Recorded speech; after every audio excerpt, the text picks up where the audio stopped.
എല്ലാവർക്കും നമസ്കാരം. ഞാൻ പ്രേമ ഹരിതത്തിൻ്റെ പുതിയ വീഡിയോയിലേക്ക് സ്വാഗതം. അപ്പോൾ ഇന്നത്തെ വീഡിയോ ഞൊട്ടങ്ങയെ പറ്റിയിട്ടാണ് കേട്ടോ. എൻ്റെ ചെറുപ്പകാലത്ത് ഞാൻ സ്കൂളിലേക്കൊക്കെ പോകുമ്പോൾ വഴിയരികിലൊക്കെ നിന്നൊരു ചെടിയാണ് ഞൊട്ടങ്ങ. അപ്പോൾ അതിൽ ഉണ്ടാകുന്ന ഈ കായ പറിച്ചിട്ട് നെറ്റിയും അടിച്ച് പൊട്ടിച്ചിരുന്നു. അതിൻ്റെ ഔഷധ ഗുണങ്ങളെ പറ്റിയിട്ടൊന്നും അന്ന് അറിഞ്ഞിരുന്നില്ല.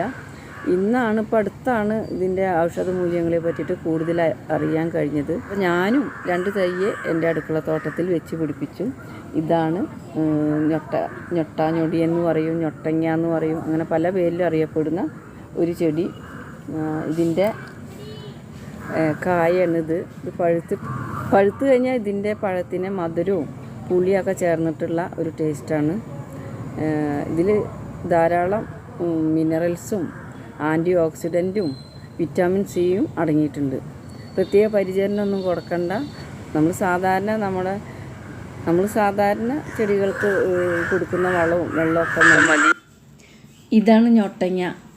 നമ്മുടെ പുതിയ തലമുറയിൽ പെട്ട കുട്ടികൾക്ക് ഇതൊന്നും അത്ര വലിയ പരിചയം കാണാണ്ടായില്ല. അപ്പോൾ അവർക്കും കൂടി ഒരു ഉപകാരപ്രദം ആവട്ടെ എന്ന് വിചാരിച്ചിട്ടാണ് ഞാൻ ഈ വീഡിയോ ഇടുന്നത്.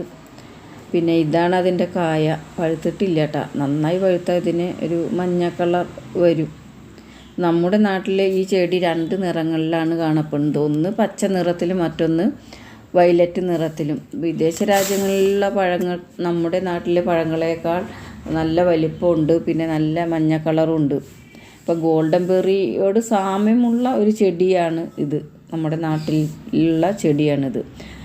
ഇത് വിദേശ മാർക്കറ്റിൽ ഇതിന് നല്ല ഡിമാൻഡാണ്. ഇപ്പോൾ നമ്മുടെ ഇന്ത്യയിൽ 17 രൂപ ഉണ്ട് ഒരു കായയ്ക്ക്, ഒരു പഴത്തിന്. ധാരാളം അതിൽ കായകൾ ഉണ്ടാവുന്നുണ്ട് കേട്ടോ. പിന്നെ ഇതിന് ഒരുപാട് ഔഷധ ഗുണങ്ങളുണ്ട്. അതെന്താണെന്ന് നോക്കാം. ഇതിൽ ധാരാളം വിറ്റാമിൻ എ അടങ്ങിയിട്ടുള്ളത് കൊണ്ട് തന്നെ കാഴ്ചശക്തി വർദ്ധിപ്പിക്കാൻ ഇത് കഴിക്കുന്നത് നല്ലതാണ്. ഇപ്പോൾ ഒരു ഓറഞ്ചിലും ഒരു ആപ്പിളിലും ഉള്ളതിനേക്കാൾ കൂടുതൽ വിറ്റാമിൻ എയും സി ഇതിൽ അടങ്ങിയിട്ടുണ്ട്. അപ്പോൾ ശരീരഭാരം കുറയ്ക്കാൻ ആഗ്രഹിക്കുന്നവർ ഇത് ദിവസവും കഴിക്കുന്നത് നല്ലതാണ്. വിറ്റാമിൻ സി ധാരാളം അടങ്ങിയത് കൊണ്ട് തന്നെ നമുക്കറിയാം നമ്മുടെ പ്രതിരോധ ശക്തി വർദ്ധിപ്പിക്കാൻ ഇത് കഴിക്കുന്നത് നല്ലതാണെന്ന്. അപ്പോൾ അടുത്ത കാലത്ത് ഇത് വ്യാവസായിക അടിസ്ഥാനത്തിൽ കൃഷി ചെയ്ത് വിദേശ രാജ്യങ്ങളിലേക്ക് കയറ്റി അയക്കുന്നുണ്ട്. ചുരുക്കി പറഞ്ഞാൽ പല രോഗങ്ങൾക്കുമുള്ള ഒരു ഔഷധമായിട്ട് വേണം ഇതിനെ കരുതാൻ. ഇനി ഇന്നത്തെ കൃഷി അറിവിലേക്ക് പോകാം. കാൽസ്യം കുറഞ്ഞ ചെടി കാണിക്കുന്ന ലക്ഷണങ്ങൾ എന്താണെന്ന് നോക്കാം. അതാ കൂമ്പിലകൾ മഞ്ഞളിച്ച് ചുരുണ്ടു വരും. ഇത് ക്രമേണ കരിഞ്ഞു പോകും.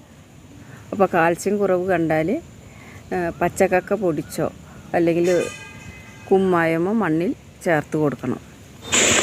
എല്ലാവർക്കും നന്ദി. വീണ്ടും ഒരു വിളക്കാഴ്ച.